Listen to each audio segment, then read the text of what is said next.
প্রত্যেক দিনের মতো আজকেও কিন্তু সকাল সকাল উঠে কাজে লেগে পড়েছি, কিন্তু আজকের দিনটা একটু অন্যরকম। আজকে হচ্ছে আমাদের দ্বিতীয়তম অ্যানিভার্সারি। সত্যি দেখতে দেখতে 2টো বছর পার করে ফেললাম এই মানুষটার সাথে।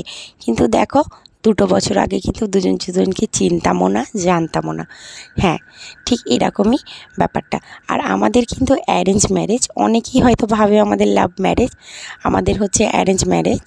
দেখো, আগের দিন গেছিলাম সিলেদার্সে, তো ওখান থেকে অনেক কিছু কিনেছি। আমার একটা জুতো কিনেছি, আমার ছেলের 2টো জুতো কিনেছি একটা ব্যাগ আর একটা কিন্তু ছাতা। অনেক শপিং করে নিয়েছি। আর দেখো, ছেলে এখানে চালিয়েছে টিভি, তার বাবা, আর ছেলে তো হাঁ করে দেখে যাচ্ছে। ও গান পেলে আর কিছু চায় না, আর সেখানে তার বাবা তাকে নাচ দেখাচ্ছে। এই হয় আর কি ঘরে থাকলে। তারপরে ছেলের এখানে জলটা ফুটিয়েছিলাম, ওটাই ঠান্ডা করে ঢেলে নিয়েছিলাম বোতলে।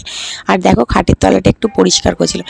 তারপরেই কিন্তু চলে গেছি, কিছু জামা কাপড় ছিল ওগুলোকে ধুতে।